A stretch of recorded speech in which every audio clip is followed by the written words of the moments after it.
몰려들었어요.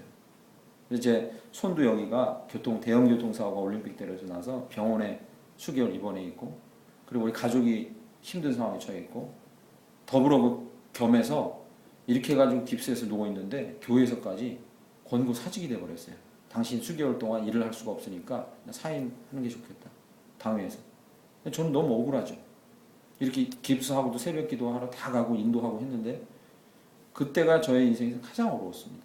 그게 우리 어른들 얘기가 딱 맞아요. 고난은 한꺼번에 몰려와. 이게 참 하나만 오는 게 아니라 하나 오면 계속 와요. 그러니까 제가 그 천호동에 있는 정말 그 우리나라 야구 선수들만 이 성형외과랑 정형외과 치료를 한다는, 수술한다는 정말 이 잘하는 의사한테 이거를 뼈를 맞췄어요. 으스러져서. 정말 잘 맞췄어요, 이게. 일단 맞추고서 수개월 동안 거기서 누워 있는데 너무나 많은 이 눈물이 나더라고요. 왜? 시련이 이렇게 한꺼번에 오니까. 근데 그때 제가 반복적으로 했던 행동도 그것입니다. 그러니까 저는 자신 있게 말씀드릴 수 있어요. 반복적으로 그때 했던 행동이 무엇이냐면, 왜냐는 질문을 던지고, 왜입니까? 주님, 왜입니까? 왜 이런 일이 나한테 일어납니까? 왜입니까? 라는 질문을 계속해서 던집니다. 제 경험은요, 하나님 거기 대답하지 않으십니다. 대답해도 잘 몰라요, 저희들이. 깨닫지 못해요. 잘 모릅니다. 왜입니까? 라고 계속 물어봐도 대답이 없어요. 결국에 이 문제를 해결하고 그 시련에서 제가 벗어져 나온 키는 이것입니다. 요한복음을 읽는 도중에 요한복음 1장 18절 말씀을 제 마음에 이렇게, 마치 제가 표현하거든요. 제 마음을 이렇게 메스로, 그때 여기 메스로 찧어서 이제 수술하는 걸, 제가 그 병원은 특이해요. 여기다가 겨드랑이에다 마취를 하고 손을 이렇게 올려가지고 의사가 이렇게 보고서 이렇게 수술을 하는데, 그 의사도 참 특이하더라고요. 이렇게 제 손이 올라가 있고 국소 마취가 되어 있으니까 정신이 말짱해서 보여요, 여기가. 그런데 잘 안 보일까봐 수술하는 장면을 보여주는데, 이걸 비디오 촬영을 해서 제 눈앞에 모니터에다 보게 해줘요. 이거 왜 이렇게 끔찍하게 합니까? 했더니 정교하게 맞추고 있다는 걸 보여주는 거래요. 그래서 제가 한참 보다가 도저히 눈 뜨고 못 볼 장면이라 중간에 감았는데, 그렇게 해서 이제 맞춰요. 근데 이게 밤마다 엄청나게 통증이 오는 거예요, 처음에. 막 통증이 오는데, 그때 이제 병원에서 할 수 있는 일이 없으니까 처음엔 계속해서 왜냐고 묻다가 나중에 요한복음을 펴서, 성경에 요한복음을 펴서 읽다가 1장 18절에 다다랐어요. 그러면서 이제 이 메스로 제 가슴을 째고 제 심령을 째고 거기다가 요한복음 1장 18절 말씀 이렇게 딱 심어주시는 걸 느꼈어요, 제가. 그래서 이 얘기를 하는 거예요. 다르게 달래하는 게 아니라, 마치 제 마음을 메스로 째고 거기다가 이 요한복음 1장 18절 말씀을 딱 갖다가 박아놓은 것 같은 그런 느낌을 제가 받았어요. 그 이후로 왜라는 질문도 사라지고 제 마음의 평안이 이렇게 많이 찾아왔어요. 그 말씀이 무엇이냐면 이것입니다. 너는 내 품에 독생한 예수를 주고 얻은 내 사랑하는 자녀이다. 할렐루야. 결국에는 뭐가 제 이 시련에 처한 제 상황을 해결해 줬냐면, 그것은 그분의 저를 향한 변함없는 사랑의 확인이었다. 확인. 내가 그것을 확인하고 하나님이 그것을 나에게 확인시켜 주는 것이었어요. 다른 것으로는 시련을 이길 수가 없습니다. 결코 이길 수 없습니다. 합리적으로 이해해가지고 자기의 시련을 이길 수가 없어요. 거기서부터 벗어날 수가 없습니다. 방법은 하나입니다. 결국에는 사랑입니다. 내가 너를 내가 준 독생자만큼 사랑한다. 그것으로. 그게 확인되는 순간 제 겪고 있는 시련이 더 이상은 큰 고통이 아닙니다. 하나님께서는 오늘 말씀하십니다. 자기를 사랑하는 자들에게 시련을 이기고 생명의 면류관을 얻을 은혜를 주셨다는 거죠. 자기를 사랑하는 자들이.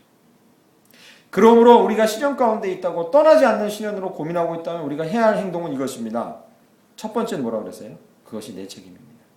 내가 죄 지은 것이 있다면 자백해야 되지만, 두 번째는요, 하나님을 사랑한다고 고백하고 그분의 사랑을 누리는 일에만 집중해야 합니다. 몇 주 전에 제 후배 목사가 아내를 잃었어요. 오늘 우울한 얘기 계속해서 죄송한데, 본문과 관련돼서 아내를 잃었어요. 급성 폐암으로 발병하고 얼마 안 있다가 가버렸어요. 40 중반인데, 그 목사도 40 중반이죠, 제 후배인데. 근데 이 양반이 처음에는 마음이 너무 아파가지고 이 아내를 그리는 애도 일기를 페이스북에다 계속 올리는데 18번째까지 일기를 올리고 있거든요. 자기가 그렇게 안 하면 죽을 것 같으니까 계속 일기를 써서 스스로를 위로하는 거예요. 그런데 이 첫 번째 일기에는 목사인데도 아내를 따라 빨리 자살하고 싶다. 심지어 빨리 죽고 싶다. 이런 얘기를 막 썼어요. 그리고 하나님 왜 그렇게 하셨습니까? 자꾸 하나님께 물었어요. 이게 또 동일한 반응이에요. 누구든지 그렇게 될 수밖에 없죠. 그런데 이게 18번째 일기까지 이렇게 오면서 지금 어떻게 변하느냐. 어저께 일기를 올렸는데 그 일기의 결론이 참 희한한 게 오늘 본문 말씀이랑 똑같아요. 그 목사 그 친구가 올린 일기의 이 내용이 이거예요. 그날을 기대하며 그날이 오면 이 땅의 아픔과 슬픔을 모두 벗고 사랑만이 남을 것을 나는 믿습니다.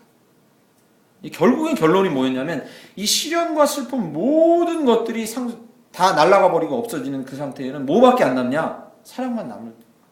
자기가 아무리 아내와 가까이 가고 싶다, 아내를 보고 싶다, 왜 이렇게 됐나 고민하다가 결국 남는 건 그 아내와의 사랑에 대한 추억이고, 그리고 천국 가서 그 아내와 영원히 누릴 사랑에 대한 기대밖에 안 남더라 이거예요.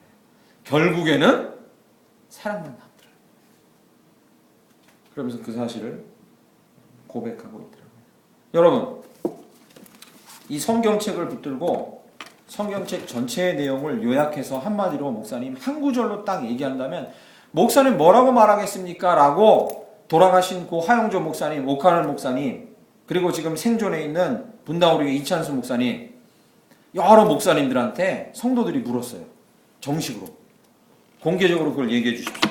근데 그분들이 이 설교한 내용 중에 자기가 가장 중요하다고, 성경에 한 구절을 꼽는다면 뭐라고 얘기하겠습니까? 라는 그 내용에 답한 내용들을 캡처해내서 누가 올렸어요. 이분은 이미 답을 얘기하셨어요. 이분들은. 그렇게 목회를 오래 하시고 하셨다는 분들이 답을 이미 얘기했어요. 그것이 무엇입니까? 요한복음 3장 16절이에요. 하나님이 세상을 이처럼 사랑하사. 결국엔 성경의 모든 것이 다 날아가 버리고 사라져 버리고 시련, 고통, 승리, 주 안에서 이루는 업적, 성숙 이런 모든 것이 다 날아가 버린다 할지라도 딱 하나는 남는다는 거예요. 그분이 나를 사랑하시고 내가 그분을 사랑하니. 그거면 족하다는 거죠. 그것만이 우리의 시련을 견딜 수 있게 해준다는 거예요. 이길 수 있게 해주고 뛰어넘을 수 있게 해준다는 겁니다. 바라기는 내일부터 우리 일생 동안에 많이 고백하십시오. 듣고 계시지 않는 것 같이 느껴도 그분은 듣고 계십니다. 많이 고백하십시오. 내가 당신을 사랑합니다. 네. 안 듣고 계신 것 같아도 다 듣고 계십니다. 내가 당신을 사랑합니다. 계속 고백하십시오. 끊임없이 고백하십시오. 그거밖에 남는 것이 없고 그것만이 시련을 이길 수 있게 해준다는 거죠. 야고보 사도는 그것을 너무나도 뼈저리게 느꼈다는 거죠. 그런 고백을 하는 일조차도 나에겐 어렵습니다. 그게 나에겐 너무 힘듭니다라고 하면 붙들 수 있는 신뢰가 무엇인지, 무엇을 붙들 수 있는지를 오늘 야고보 사도는 17절, 18절에 가르쳐주고 있습니다. 17절 보시면 온갖 좋은 은사와 온전한 선물이 다 위로부터 빛들의 아버지께로부터 내려오나니 그는 변함도 없으시고 회전하는 그림자도 없으십니다. 네가 나에게 사랑 고백할 때 네가 붙들 만한 믿을 만한 내용을 내가 가르쳐주겠다는 거예요. 진리, 믿을 만한 진리를 가르쳐주겠다. 첫 번째, 그분은 변함이 없이 늘 좋은 것을 주시는 분이라. 할렐루야, 아멘. 여기 보면 빛들의 아버지래요. 이건 뭐와 비유한 거냐면 빛들이 뭐겠습니까? 여기서 우리를 비추는 해, 달, 별의 빛이에요. 거기에 비유한 거예요. 그 모든 빛들의 아버지, 즉 그것들을 지으신 분. 그런데 왜 그 빛들, 행성과 별과 달에 비유했을까요? 왜냐하면요, 이 다음 얘기를 하라는 거예요. 그는 그림자가 없다는 거죠. 회전하는 그림자가. 이 말이 뭐냐면요, 달은요 움직일 때 그림자가 나와요. 별도 우리가 보는 그 별의 빛 있잖아요. 일종의 그림자예요. 여러분 아시죠, 그죠? 우리가 보는 별의 그 별 모양은 수십 년 또는 수백 년, 수천 년 전에 빛난 것일 뿐이에요. 그게 이제서 도착한 거예요, 지구에. 진짜 빛이 아니에요, 그건. 그리고 그것들은 움직이면서 그림자가 생기고 변동이 있어요. 그러나 오늘 본문 말씀 뭐라고 합니까? 그는 변함이 없으시고 조금의 미동하는 그림자도 없다는 거죠. 이 말은 아주 기가 막힌 일입니다. 우리를 향해서 고정하신 시각에 각도 차이가 없다는 거예요. 각도 차이가. 절대로 움직이지 않는다는 거예요. 시선이 고정. 각도의 차이가 없다는 거예요. 그림자가 언제 생깁니까? 각도가 벗어날 때. 뒤에서 뭐가 비치면 각도가 벗어날 때 움직이고 있구나. 뭐가 느껴지잖아요. 그림자도 움직임이 없다는 거예요. 움직임이 없다. 이걸 믿으라는 겁니다. 시련으로부터 우리가 벗어나려면 이걸 믿어야 합니다. 그분은 계속해서 나를 지금 조금의 미동도 없이 주목하고 계시다는 사실을 믿어야 합니다. 또 하나는 18절에 이렇게 얘기합니다. 또 하나 믿어야 될 게 있대요. 그가 그 피조물 중에 우리로 한 첫 열매가 되게 하시려고 자기의 뜻을 따라 진리의 말씀으로 우리를 낳으셨느니라. 그분은 우리를 뭐 삼기 원하시냐면 보세요. 그가 피조물 중에 우리로 한 첫 열매가 되게 하시겠다. 이걸 믿어야 된다는 거죠. 여기서 한 첫 열매라고 표현한 이 표현은 되게 특이한 표현입니다. 첫 열매가 여러 개가 있는데 아주 복잡하게 꼬아놓은 본문이에요. 첫 열매가 여러 개 있는데 그 중에 한 첫 열매. 첫 열매가 여러 개 있다는 말은 뭡니까? 성경의 첫 열매로 표현된 것의 대표적인 선두주자는 누구입니까? 예수 그리스도. 그가 구원의 첫 열매 되셔서 부활하셨다. 그때 첫 열매란 단어를 씁니다. 또 언제 첫 열매를 씁니까? 이스라엘 백성은 모든 백성들의 첫 열매다. 그때 첫 열매란 단어를 씁니다. 여기서 한 첫 열매라고 쓴 것은 뭐냐면 너희도 예수 그리스도와 이스라엘과 같은 첫 열매다. 유진 피터스는 이 말을 정말로 영성가 유진 피터스는 실감나게 표현하는데 이렇게 표현합니다. 우리는 모든 피조물 중에 머리로 삼아 돋보이게 하시기 위해 하나님이 낳으신 분입니다. 할렐루야! 얼마나 감격스러운 일. 우리는 그냥 그저 그런 삶을 사는 자들이 아니라 세상이 보기 어떨지 몰라도 하나님이 바라보시기에 모든 피조물 중에 돋보이게 하려고, 즉 첫 열매로 사람들 앞에 본이 되게 하려고, 복이 되게 하려고 그렇게 세워주신 사람들이다. 이것을 신뢰해야 한다는 것입니다. 말씀을 맺겠습니다. 오늘 본문 말씀 1장 12절부터 18절은요. 샌드위치 구조로 이 빵이 양쪽에 끼어 있고 옆에 내용물이 있는데 이 빵이요. 그냥 빵이 아니라 오늘 본문 말씀에 이 본문의 결정적인 결론이 앞뒤로 딱 들어가 있습니다. 그 핵심 키는 바로 생명입니다. 생명. 12절 보시죠. 자기를 사랑하는 자들에게 약속하신 뭐요? 생명의 면류관을 얻을 것이기 때문이라. 시험과 관련해서 너희가 결국 네가 얻을 것이 뭐냐? 뭐요? 생명의 면류관. 나중에 얻겠다고 생각하지 마십시오. 절대 그렇게 말하는 사람들에만 만족하지 마십시오. 그런 목사와 신학자의 교회만 만족하지 마세요. 생명의 면류관은 생명이 자체이고 그분은 예수고 그분은 하나님이고 지금도 우리가 누려야 할 뿐입니다. 생명이고요. 시험, 시련을 이기는 핵심은 생명이고요. 결국. 그리고 뒤에 18절 보시죠. 18절. 그가 그 피조물 중에 우리로 한 첫 열매가 되게 하시려고 자기의 뜻을 따라 진리의 말씀을 우리를 어떻게 했답니까? 낳으셨느니라. 이게 뭡니까? 생명인 거죠. 생명. 생명이란 단어로 시작해서 생명이란 단어로 앞뒤를 하나님이 두르고 계시다는 것입니다. 너는 이 시련을 어떻게 이기겠느냐?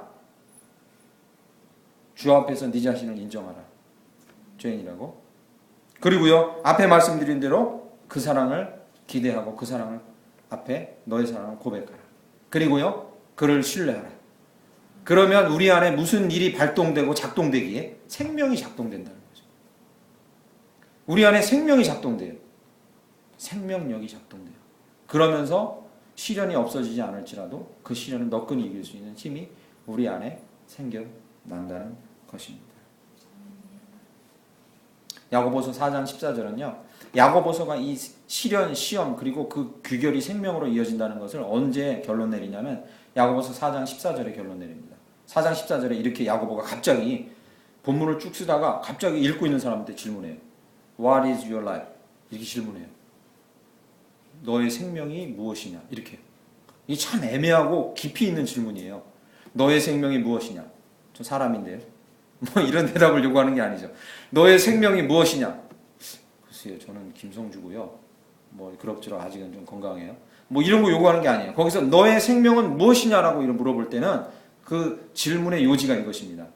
너는 어떻게 너의 생명으로 이 시련을 이겨갈 것이고 너의 한계에 있는 생명을 뛰어넘을 것이고 너의 한계에 있는 삶을 뛰어넘어 살 것이냐. 무엇으로 그렇게 할 거냐.